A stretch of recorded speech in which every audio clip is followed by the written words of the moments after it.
The self-directed Coverdell versus the 529 plan. Today's video is going to dissect and explain the differences between the two most popular educational saving plans, the Coverdell ESA and the state-run 529 plan. And these are two types of saving plans that I don't believe get enough attention and I think are super, super important for all of us. Why? Because the cost of education is out of hand, if you haven't noticed. So super expensive to pay for college, even pay for elementary, secondary school. If you want to go to private school, it is crazy. The costs have increased in the last 3-4 years, astronomically. So it's super important that we do more to save for our loved ones and kids that are going to need to pay these increased costs to go to school, which isn't it so sad? We live in the most wealthy country, most powerful, richest country in the world, and we have to make it so unaffordable to go to school. I love this country. It's the greatest country in the world, but I was born in a different country, Canada, and no way does Canada compare in any respect to the United States. But in one sort of respect, they do a good job, and that's education. Costs are low. Now, there's only 35 million people in Canada. There's 350 million people in the United States, but you can go to a great school in Canada and pay, just a couple grand a year, and not have to go in debt for the next 20 years of your life to go get a political science degree or art history degree or even engineering degree. It's absolutely crazy. I know I went to law school. I got a master's in tax law, and that was 20 something years ago. I can only imagine what that's going to cost today. So yes, the government does provide for some safety net. There is government loans, some type of scholarships that are available, but not enough, not as frequent. And again, some people just don't really know how to navigate those types of opportunities. So they end up either not foregoing school, going to a lower quality school, just because of the cost, which is so ridiculous. Don't get me started. But today's video, without distracting from the topic, is how do we do better to save? Because it's up to us, right? And that's one of the, I think, important pillars of being American is we have freedom and liberty, and we don't just rely on the government to do everything for us. We want to do more for ourselves. So I'm going to start with the Coverdell and then go to the 529 plan and then kind of talk about what works better for what type of person. So if you ever want to learn anything about the Coverdell or 529 plan, this is the video to watch. Okay, so let's get started. The Coverdell, created in 1997. It's a federal educational savings account, right? ESA, Educational Savings Account. Coverdell is there to pay for designated tuition costs and expenses for elementary, secondary, and college, and grad school. There are income limitations for who can add money to a Coverdell, right? So let's start with who can set it up. You can set it up for a person, an individual, but the individual must be under the age of 18, right? So this is used for kids, right? You have a baby, someone that turns 1, 2, 3, 4, 5, whatever. You start the Coverdell, okay? And you basically have to stop. You can't set it up if they're over 18. The most you can put away is only $2,000 a year. That's the other downside of the Coverdell. We'll get to the 529 plan where it's much more flexible in terms of annual contributions. You only can put in $2K, and unfortunately, there's also income limitations that are attached to the $2K. Meaning, if you make more than $110,000 and you're single, or more than $220,000, you're married, filed jointly, you can't make Coverdell contributions. You're going to have to do the 529. Okay, which I get the income thresholds. I wish the Coverdell annual limitation was much higher. I don't know why it's only $2K. Does the government not know what school costs? It's not like they're worried about tax deductions because guess what? Coverdells like 529 are not subject and not allowed to generate any federal income tax deductions. So it's not like the government's losing any money by allowing the Coverdell amount to be higher. The advantage of Coverdells and why IRA Financial offers them is, number one, they act a lot like a Roth IRA. They're after tax, no tax deduction. The money grows tax-free in the account, just like a 529 plan or Roth IRA.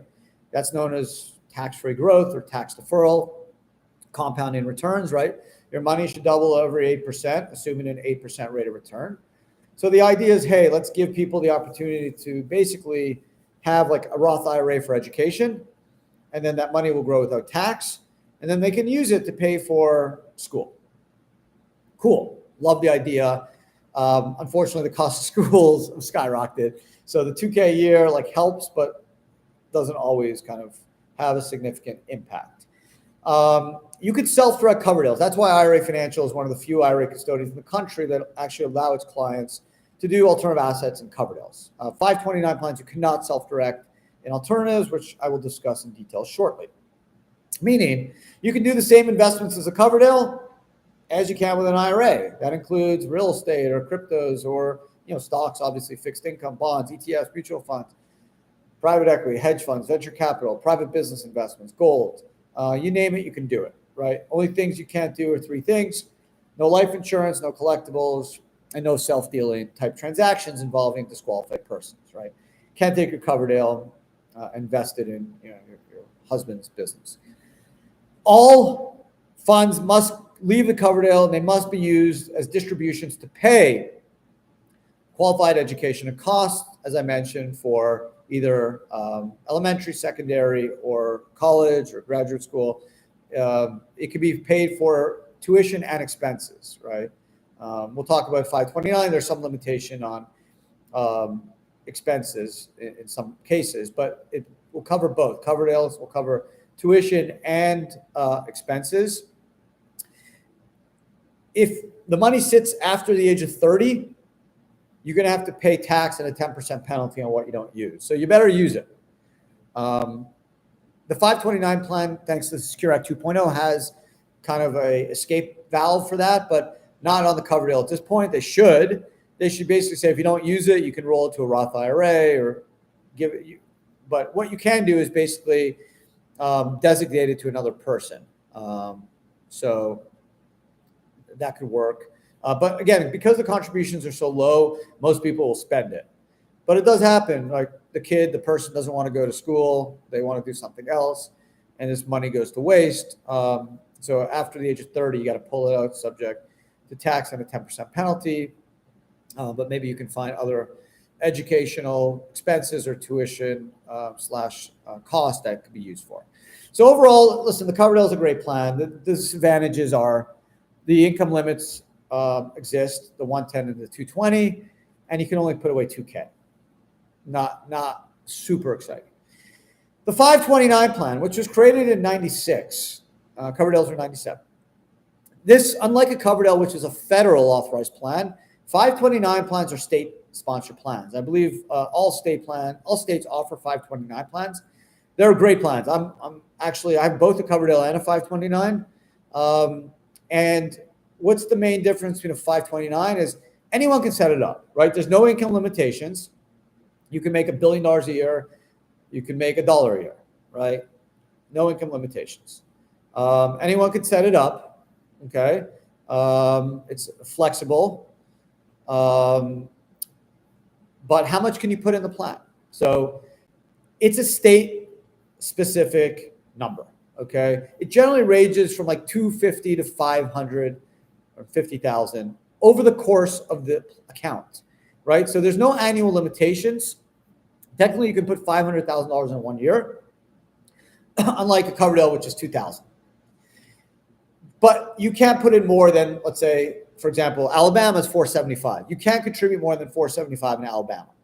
Okay, and I'll go down the list in a minute. The account can grow higher than that through earnings, right? You can, let's say, dump in $475 this year, and the account can grow to $2 million because it invested well. 529 plans cannot be self-directed in the same sense as a Coverdell. You cannot buy alternative assets with a 529. That's why IRA Financial does not offer self-directed 529s, mostly because they're state-sponsored plans, not federally sponsored plans. If you put in more than $17,000 a year, generally you probably are going to have to file a gift tax return, because the gift tax exclusion for 23 is 17,000. 24, I believe it's also 17,000. Doesn't mean there's tax if you go above 17K. Why? Because we all have what's called a lifetime unified credit, which is quite high now. It's around $12.9 million. So as long as your gift's not more than $12.9 million, you're not going to owe any gift tax. Now, from a federal standpoint. Now, if you're over 17,000 or 34 for the couple, if you're married, you may have to file a gift tax, or you would. No taxes due, but anything excess of the 17, that goes against that 12.9 million unified credit. So the 12.9 million unified credit is per individual. So if you're married, you're looking at about 26 million. And that means if you die and your estate's worth less than 26 million, if you die in 23, you owe no federal estate tax. You may owe state estate tax, right? Some states have very low income thresholds, only several million, like New Jersey, other states. But from a federal standpoint, there'd be no federal estate tax. So this is still a good time. It's expected to drop to around 5 million in 2025. That's obviously subject to legislation, but we're probably at our peak. So this is a great opportunity, and it's a good topic for another video / podcast. Estate planning tools, taking advantage of a high unified credit. I've done some estate planning because this is a good time if you have assets, whether it's real estate, business interest, to be able to deposit those assets into a revocable trust, get them out of your estate now, since it's under 12.9 million, assuming your assets are less than the 12.9, 26 if you're married, file jointly, and then get them out of the estate. So if the estate tax drops, the estate unified credit drops when you die, you don't care because your biggest asset's out of your estate. Topic for another day. So let's just look at the maximums. Alabama's 475, California is 529. That's a good number. Let's do Colorado's 500, Florida's 418. What about, I don't know, Illinois 500. What are some other states? Maryland 500. Nevada 500, New Jersey 305, New York 520, North Carolina 540, South Dakota 350, Texas 500, Virginia 550, state of Washington 500. So it's anywhere, generally it's around 400 to 500 grand. Again, this is annual contribution, or basically contribution limit for the life of the account. So you can put all $500,000 in one day. You can do it over a bunch of years. You just can't go above. And that's per account. So if you have 2 kids, it's, let's say, 500 each, 529 account. The contributions are not tax deductible, although approximately 10 states do offer state tax deductions for the contributions, including California. And there's some others, I think Colorado, there's a few others. But California does. So Florida doesn't have a state income tax, but it's only 10 states that will provide a state tax deduction for the 529 contribution, but not a federal deduction. So what investments can you make with a 529? Generally, as I mentioned, they're not alternative asset investments permitted.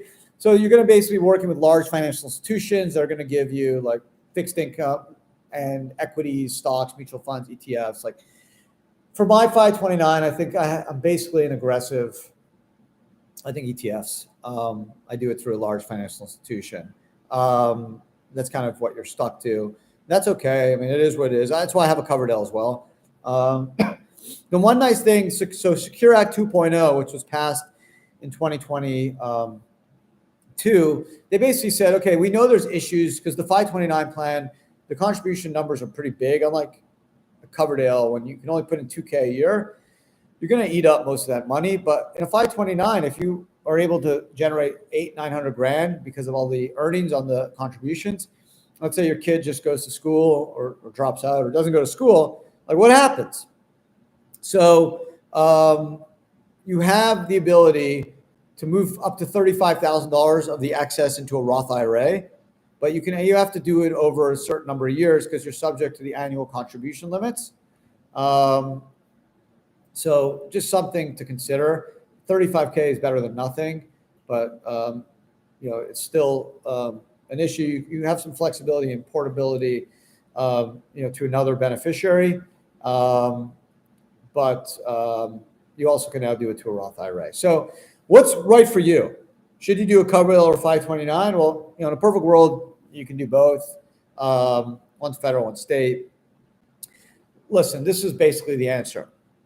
If you make more than 110 or 220 married filed jointly, you can't do a Coverdell anyway. So you're stuck in the 529.